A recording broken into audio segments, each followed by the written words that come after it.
اس معاملے میں ذرا ایک اشکال ہے، وہ میں چاہتا ہوں کہ آپ حضرات کے سامنے رکھ دوں۔ قرآن مجید نے جیسے جہاں تخلیق آدم کا ذکر ہے، ایک مقام تو ہے جو مستثنیٰ ہے سورہ آل عمران میں کہ حضرت آدم کے لفظ کے ساتھ ہے کہ انہیں ہم نے مٹی سے بنایا، لیکن باقی جگہوں پر جہاں بھی کہیں انسان کی تخلیق کا تذکرہ آیا ہے وہ بشر کے لفظ سے آیا ہے، لفظاً حضرت آدم کا نام وہاں نہیں۔ انی خالق بشرا من صلصال من حمأ مسنون، میں ایک بشر بنانے والا ہوں اس گارے سے کہ جو سننے کے بعد سڑ کر سڑانت بھی اس میں آئی اور پھر خشک بھی ہو گیا ہے، کھنکھنانے لگا ہے۔ من صلصال من حمأ مسنون یا تین، انی خالق بشرا من تین، میں گارے سے ایک بشر بنانے والا ہوں۔ عام طور پر ایک لفظ جو ہے علیحدہ ایک عام لفظ استعمال ہوتا ہے، پراپر ناؤن آدم نہیں، اگرچہ ایک مستثنیٰ ہے، ایک مقام ایک استثناء موجود ہے، اگرچہ وہاں بھی ایک آپ کہہ سکتے ہیں کہ ایکسیپشنز پروو دی رول، معلوم ہوا کہ اس سے تو بات جو ہے اور موقت ہو جاتی ہے۔ اسی طریقے سے قرآن مجید نے ان دونوں آیات میں جو میں نے آج آپ کے سامنے تلاوت کی ہیں، یہاں آدم اور حوا کا لفظ استعمال نہیں کیا۔ انا خلقناکم من ذکر و انثی، ہم نے تمہیں پیدا کیا ایک مرد اور ایک عورت سے۔ اب آیا آدم اور حوا ہی مراد ہے یا یہ کہ اس سے مراد کوئی اور مرد اور کوئی اور عورت ہے؟ یہ میں ابھی عرض کروں گا کہ اشکال کیا ہے، بنیاد کیا ہے اشکال کی، جدید سائنس کی وجہ سے۔ اسی طریقے سے وہاں جو فرمایا ایک جان سے تمہیں بنایا ہے، اس جان سے اس کا جوڑا بنایا۔ یا ایھا الناس اتقوا ربکم الذی خلقکم من نفس واحدہ وخلق منہا زوجہا، ایک جان سے تمہیں پیدا کیا، اسی جان سے اس کا جوڑا بنایا۔ معلوم ہوا یہاں بھی لفظ آدم یا حوا کا موجود نہیں۔ اشکال کیا ہے؟ جو یہ آج آپ کو معلوم ہے کہ جینیٹکس جو ہے وہ بایولوجی کی جو سائنسز ہیں ان میں اب ٹاپ پر ہے، بلکہ اب تو یہ معاملہ آگے جا رہا ہے، اس میں انجینئرنگ کا شعبہ کھل گیا ہے، جینز کو مینیپولیٹ کرنا، ان میں کوئی تبدیلی پیدا کرنا، نئی سپیشیز وجود میں لے آنا، انسانی ٹیکنالوجی اس اعتبار سے بہت آگے جا رہی ہے۔ ایک بات جو سامنے آئی ہے وہ یہ ہے کہ جو مختلف نسلیں ہیں دنیا میں، ان کے جو جینز ہیں، کروموزومز تو ایک ہی ہیں سب کے، وہی 21 کروموزومز کے پیئرز ہیں تمام انسانوں کے، وہ نسل انسانی جو ہے اس اعتبار سے ایک ہی وہ سپیشیز قرار پائے گی، لیکن یہ کہ اس میں جو مختلف نسلیں ہیں انسانوں کی، ان میں جو جینز کا فرق واقع ہو چکا ہے، یہ کوئی 10,000 سال کے عرصے میں اتنا فرق سائنٹیفیکلی یہ نہیں تسلیم کیا جا سکتا کہ اتنا فرق و تفاوت جو ہے ان کے درمیان پیدا ہو سکتا ہے کل 10,000 برس کے عرصے میں۔ جبکہ حضرت آدم حضرت حوا علیہ السلام ان کے بارے میں بہرحال ہمارے پاس چونکہ قرآن مجید میں تو تاریخ بھی اس ترتیب سے بیان ہوئی ہی نہیں ہے، تورات میں تاریخ جو ہے تاریخی ترتیب سے آئی ہے، جو اس کی بک آف جینیسس ہے اور پھر مختلف جو کتابیں ہیں ان میں جو تاریخ آئی ہے وہ بہرحال ایک ترتیب کے ساتھ ہے، اسی سے کچھ اندازہ کیا جا سکتا ہے۔ ایک بات تو ویسے ہمیں معلوم ہے کہ انسانی تاریخ جو ہے ہماری معلوم تاریخ وہ 5,000 برس سے آگے نہیں جا رہی، یہ تو جانتے ہیں کہ انسانی معاشرے اس سے پہلے بھی تھے، لیکن تاریخ جو ہے ہماری اس کی رسائی جو ہے کل 5,000 برس تک ہے تاحال، باقی کھنڈرات ہیں نکل رہے ہیں اور تحقیق ہوگی،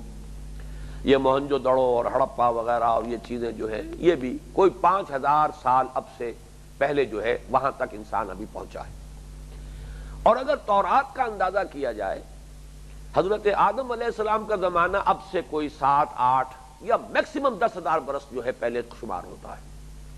باقی اور ہمارے پاس کوئی ہسٹوریکل ریکارڈ نہیں۔ تو حضرت آدم اور حوا اگر آج کی پوری نسل انسانی انہی کی اولاد ہے تو ان کے جینز کے اندر اتنا فرق اور تفاوت نہیں پیدا ہو سکتا جتنا کہ بالفعل اس وقت موجود ہے۔ یہ ہے اشکال۔ اس کا ایک حل تو یہ ہو سکتا ہے کہ جیسا کہ بعض دوسرے مقامات سے بھی قرآن مجید کے کچھ اشارے ملتے ہیں، اصل میں یہ مضامین قرآن مجید کے اصل موضوع نہیں ہے، اس کے لیے تو اشارے ملیں گے۔ ایک اشارہ یہ ملتا ہے وَلَقَدْ خَلَقْنَاكُمْ وَصَوَّرْنَاكُمْ، ثم قلنا للملائکۃ اسجدوا لآدم فسجدوا الا ابلیس، یہ سورہ اعراف کے شروع میں ہے۔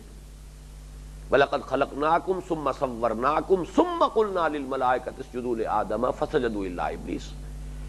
ہم نے تمہیں پیدا کیا، پھر تمہاری نقشہ کشی کی، پھر کہا ہم نے فرشتوں سے کہ جھک جاؤ آدم کے سامنے۔ اس میں چونکہ جمع کا صیغہ پہلے آ رہا ہے تو ہو سکتا ہے کہ ایک نو پہلے وجود میں آئی ہو اور اس نو کے ایک سلیکٹڈ پرسن حضرت آدم ہو علیہ الصلوۃ والسلام۔ اس کے لیے ایک اور اشارہ ملتا ہے، ان اللہ اصطفیٰ آدم و نوحا وآل ابراہیم وآل عمران علی العالمین، ہم نے چنا، پسند کیا آدم کو اور ابراہیم کو اور آل عمران کو اور آل ابراہیم کو تمام جہانوں پر۔ ان اللہ اصطفیٰ آدم و نوحا وآل ابراہیم وآل عمران علی العالمین، ہم نے چنا، پسند کیا۔ اب چنا جاتا ہے کچھ لوگوں میں سے، پسند کیا جاتا ہے out of some thing, you select out of those, کچھ اور ہو تو جن میں سے چنا جائے گا، پسند کیا جائے گا۔ استفاء علی، عام طور پر جو ہے یہ اگلے درس میں انشاءاللہ یہ بات جو ہے، اگلا جو ہمارے اس منتخب نصاب کا درس ہے سورہ حج کا آخری رکوع، اس میں یہ مضمون آئے گا، استفاء اور اجتباء کا فرق۔ استفاء ہمیشہ ہوتا ہے اعلیٰ کے ساتھ، تو استفاء اعلیٰ کچھ اور پر ترجیح دینا، پسند کرنا، چن لینا۔ جیسے کہ اگر کسی گلاب کے پودے میں 10 پھول لگے ہوئے ہیں تو کوئی چنتا ہے اس میں سے کسی کو پسند کر لیا، وہ اس نے پھول توڑ لیا۔ اسی طریقے سے معلوم ہوتا ہے، اشارہ ہے ادھر کہ ایک نو پہلے وجود میں آئی ہو اور حضرت آدم علیہ السلام در حقیقت اس کے ایک چنے ہوئے فرد ہیں جنہیں اللہ تعالیٰ نے نبوت اور رسالت کے لیے منتخب کر لیا۔ یہ ایک امکان ہے، ورنہ ایک اشکال ہے جو موجود ہے، اور یہ اشکال کا تذکرہ میں نے جو کیا ہے صرف اس حوالے سے کیا ہے کہ غور کرنے والوں کے لیے، سوچنے والوں کے لیے، خاص طور پر اس میدان میں جو لوگ تحقیق اور ریسرچ کی صلاحیت رکھتے ہوں ان کے لیے ایک میدان ہے، غور و فکر کا میدان ہے، سوچ بچار کا میدان ہے کہ یہ جو فرق پیدا ہو چکے ہیں جینز کے اندر انسانوں کی مختلف نسلوں کے مابین، سائنٹیفیکلی یہ بات تسلیم نہیں کی جا سکتی کہ یہ کل 10,000 برس کے عرصے میں جینز کے اندر اتنا فرق پیدا ہو سکتا ہو۔ اب اس کا حل کیا ہے یہ میں نے صرف عرض کیا ہے اس اعتبار سے، باقی جہاں تک عربی زبان کا پہلو ہے اس کے اعتبار سے یا ایھا الناس، میں اب آپ کو بھی مخاطب کروں گا تو کہہ سکتا ہوں یا ایھا الناس، کچھ معین لوگوں کو بھی خطاب کرنا ہو تو یا ایھا الناس۔ اس اعتبار سے الفاظ کا جہاں تک تعلق ہے اس میں وہ سارا مضمون موجود ہے۔ ہو سکتا ہے کہ یہاں جو مخاطب تھے جب یا ایھا الناس والی آیت اتری ہے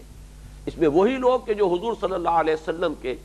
جو اولین مخاطب ہیں انہوں نے ہی سمجھا ہے کہ ہمیں پکارا جا رہا ہے یا ایھا الناس کے حوالے سے۔ باقی یہ کہ اس سے پوری نوع انسانی مراد ہو، وہ بھی اس کے اندر پوری گنجائش اور الفاظ کے اندر وہ پوری وسعت موجود ہے۔